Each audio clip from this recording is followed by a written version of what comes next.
added, and you can see now that across the three major industries, manufacturing is still number one, but services at 37.45%.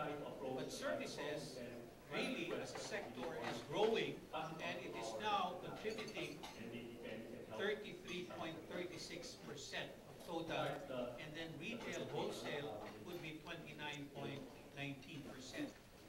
The reason why I selected these three major industries is that we cover them in the Purchasing Managers Index Philippines. Next one, the next slide. Let's look at this. Why or how do users make use of the PMI? We have about 700 to 800 users of PMI. Of course, most of them are respondents, and some of them are subscribers. But there are about 300 PMI members, and I think this will benefit all of the PMI members, make you more strategic, and allow you to come up with recommendations that are solid. So number one, use for the PMI, according to all of them, is for management reference. Second, as part of the agenda in meetings. So when we are delayed, people call us, how come we don't have the PMI yet? Because they need to present that in the management committee meeting. And then the third one would be for decision making. But we see an increase in the percentage of users saying that they're using the PMI for decision making. This is growing, especially in the services sector. Let's look at the indices now. We have the consolidated index in the next slide, please. There, the bottom, if you can look at the bottom, that is the consolidated index using the GVA contribution as the weight. So we're 58.62 in September. What does that mean? If the index is about 50, the economy is expanding. If the index is below 50, the economy is contracting. And you can see overall that the economy is expanding. However, as compared to August, what does it say? That the consolidated index increased slightly. In other words, the speed or the rate of change was faster in September. It is in preparation, to December, and in preparation for that surge of demand in the last 3 months. But let us look at the different indices, manufacturing, retail, and services. Which one is really providing the momentum of growth? Which one is energizing the economy? Manufacturing is 55.53, slightly less than August. So there is some kind of a shifting in stocks, and so there is a slowdown, a gentle slowdown in manufacturing. It does not mean that demand is going down. It is just that, there is a deliberate attempt to slow down the manufacturing to let go of the old stocks and then bring in the new one. Then retail wholesale is slightly higher at 56.81, but look at services. And look at services, the index across the months that we have been measuring this. And we have been measuring the services for 12 months, we have been measuring manufacturing for 39 months, and retail for, I think, 27 months. And you have been doing this. And in the next one, you can see the chart, the development. And this is something that you will probably make use of, and something that you can present to management, to your chief executive on a month-to-month basis. There was one respondent who gave us a comment about a couple of months back, and when we interviewed that respondent, who is a supply chain executive, she was so thankful that she was getting a report, because according to her, she was telling us that she got promoted precisely because of the information that she was supplying the management. So congratulations to you. It's a good product, and we just need to know, and you also have to have a copy of this every month. This is a comparison of the percentage. So could you just move on again? There. So one more click. There.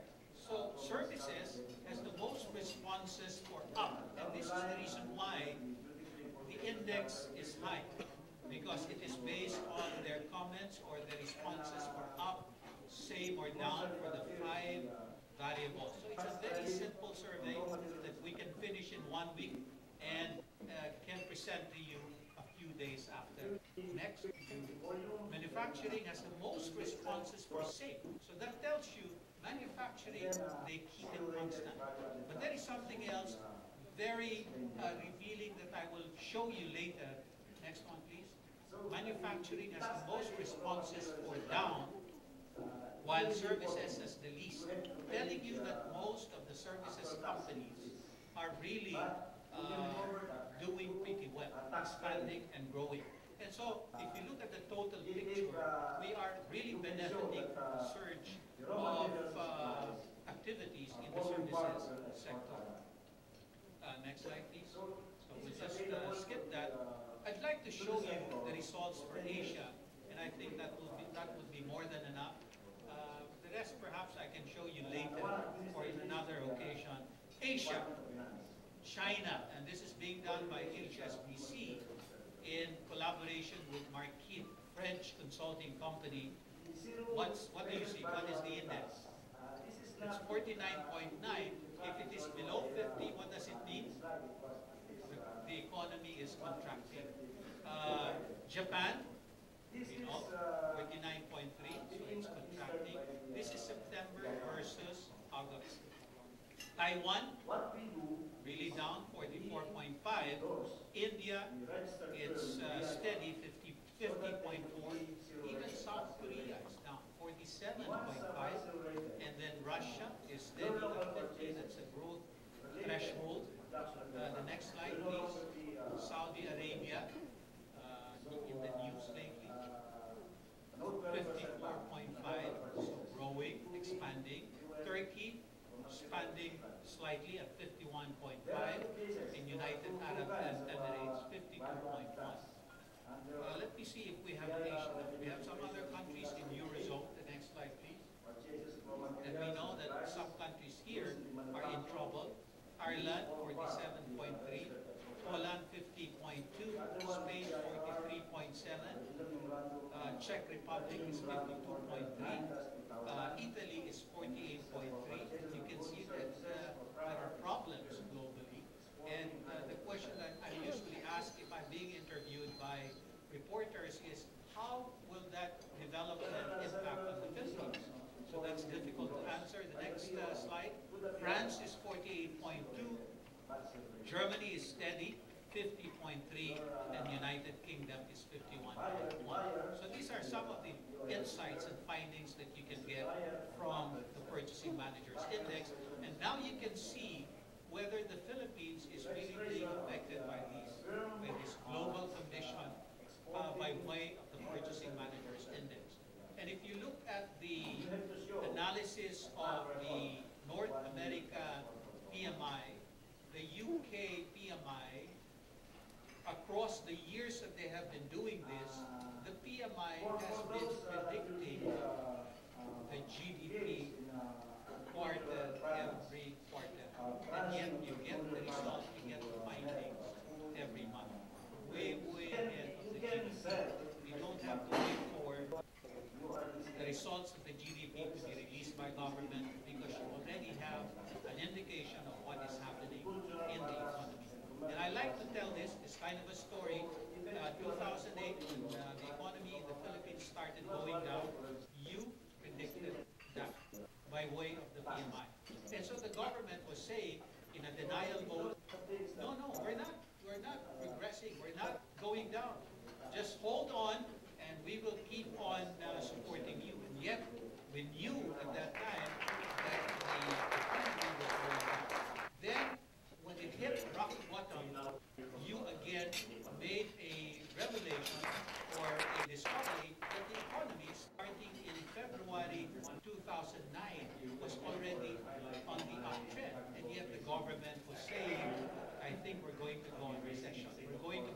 some more. But we were telling them, you were telling them, no, we are already picking up, and indeed we did, and that can be proven by the government statistics. So I was congratulating you for the work that you have done, for this wonderful tool, this wonderful information that you are producing, coming from supply chain executives. So what I would like to recommend to you is that you, being the supply chain executives, also become users of the PMI and use this for strategic planning and decision-making purposes. So thank you very much.